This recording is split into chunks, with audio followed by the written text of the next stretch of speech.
Seja muito bem-vindo a esse canal. Meu nome é Kellen Queiroz e hoje nós vamos falar sobre autoconfiança, a importância de você ser autoconfiante. Você também vai entender o porquê que muitas pessoas nascem autoconfiantes e outras precisam trabalhar e desenvolver isso.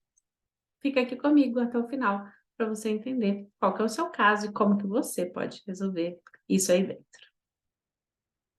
Primeira coisa, muitas pessoas às vezes se sentem não confiantes e olham para o lado e pensam, gente, como que essa pessoa com menos habilidades, com muito menos oportunidades em algumas situações, ela foi lá e fez e aconteceu. E eu fico aqui parado, não saio do lugar, as coisas estão, a vida vai passando e eu tô aqui e não consigo sair do lugar.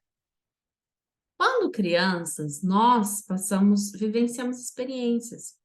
Então, em algumas situações, os seus pais viram e falam: não pode fazer isso, ou faça assim, faça assado. E dependendo da fase que você está sendo moldado, porque quando criança nós temos fases que nós passamos, em cada fase o nosso corpo está sendo moldado, e dentro dessa dinâmica do nosso corpo está sendo formado também a nossa mente, está sendo formado como que vai ser a nossa personalidade na vida. Depois você assiste outros vídeos que eu falo sobre isso, sobre personalidade, sobre quando que foi formado cada traço de personalidade em nós.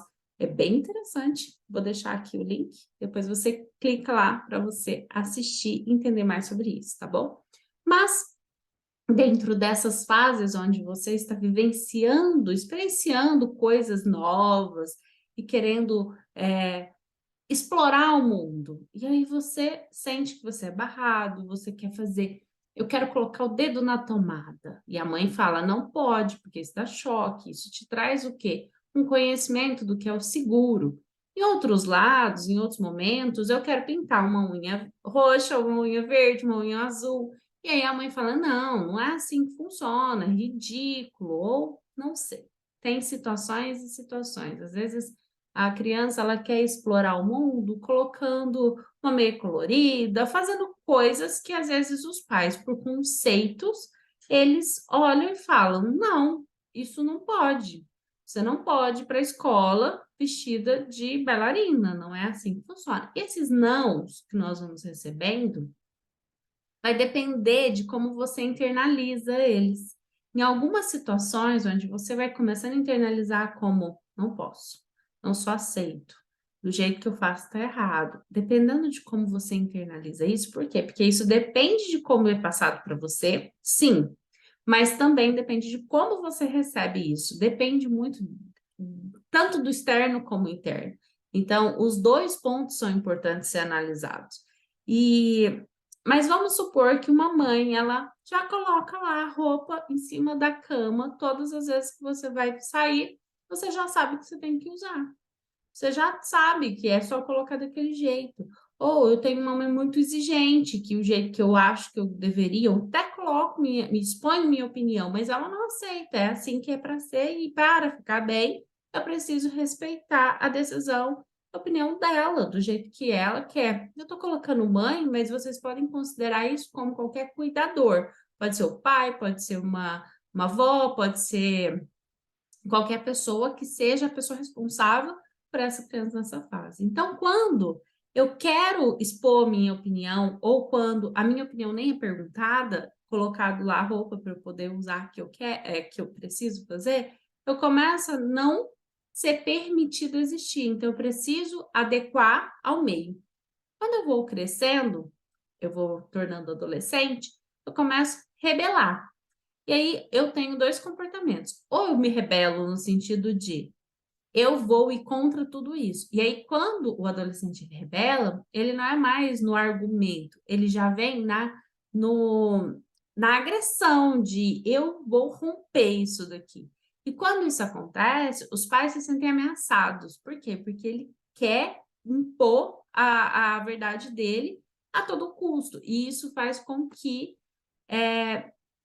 gere críticas, gere castigos, gere algumas situações que o adolescente se sente ainda mais rejeitado por ele ser quem ele é. Então, é aquela autoafirmação. Eu achava que eu não era adequado, agora eu tenho certeza, né? E tem o outro lado, que é o submisso, que eu aprendi tanto a não impor a minha verdade, a colocar o que eu acho, o que eu tenho que fazer, o que eu gostaria de fazer, para não ter problemas, eu preferi me adequar ao meio e quando adolescente eu vou fazer tudo o que eu puder certinho. E o certinho não é dentro da minha essência, e sim o certinho dentro do que eu aprendi como certo. E eu fico com um medo enorme de arriscar. Eu fico com muito medo de fazer algo que não vai atender esse externo.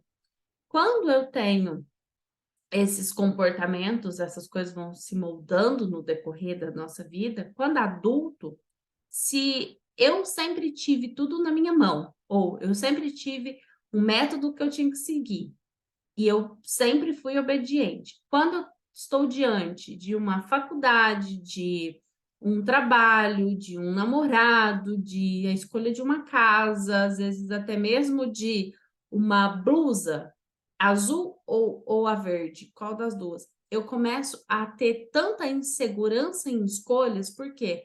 Porque eu não sei se eu vou acertar. Então, o medo não é de fazer a escolha, não é, a indecisão não é porque eu tenho tanta dificuldade de escolher as coisas. Na verdade, eu tenho tanto medo de errar, eu tenho tanto medo de decepcionar, eu tenho tanto medo de arriscar, eu tenho tanto medo de não ser aprovado.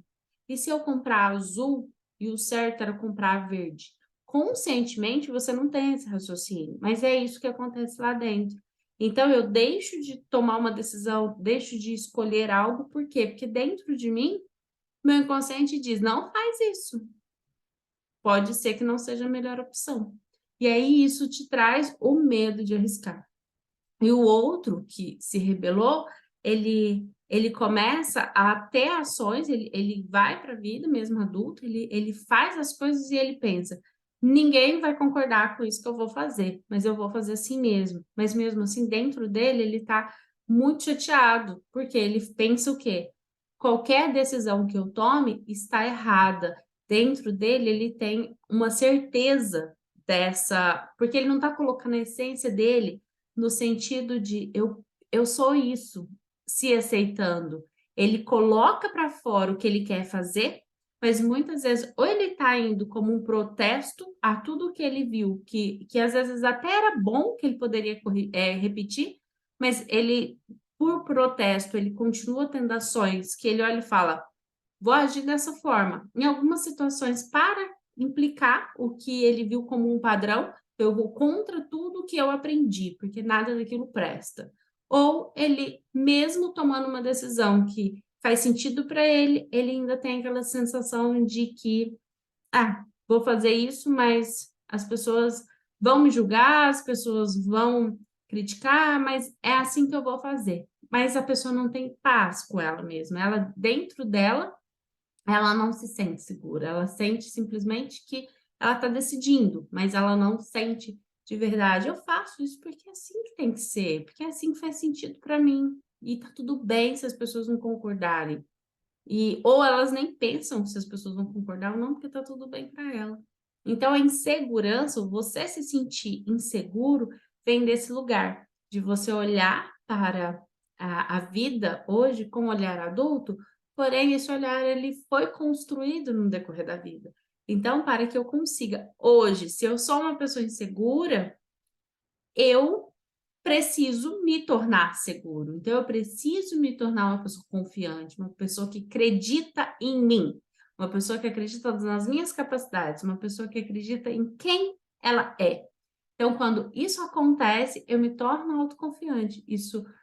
Quando isso acontece, eu consigo encarar e bancar a minha própria vida. Então, uma pessoa que é autoconfiante, ela teve uma história de vida diferente. Então, ela teve uma criação, ela teve uma adolescência diferente. Então, por isso que algumas pessoas elas vão e fazem, e outras pessoas, às vezes, elas travam ali.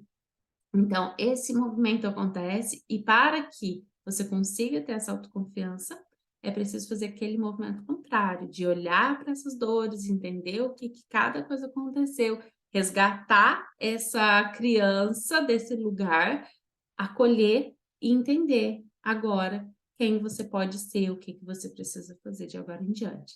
Eu espero que vocês tenham gostado desse vídeo, dê seu like, e se você quer se tornar uma pessoa autoconfiante, fique aqui, se inscreva, que vários vídeos a gente vai ter aí ensinando sobre como que funciona tudo isso dentro da gente e de uma forma, uma fala simples, que vai acessar qualquer pessoa. Então, se você gostou, deixa seu like, se inscreva e compartilhe com os amigos aí também, que também possam entender e aprender um pouco mais sobre isso.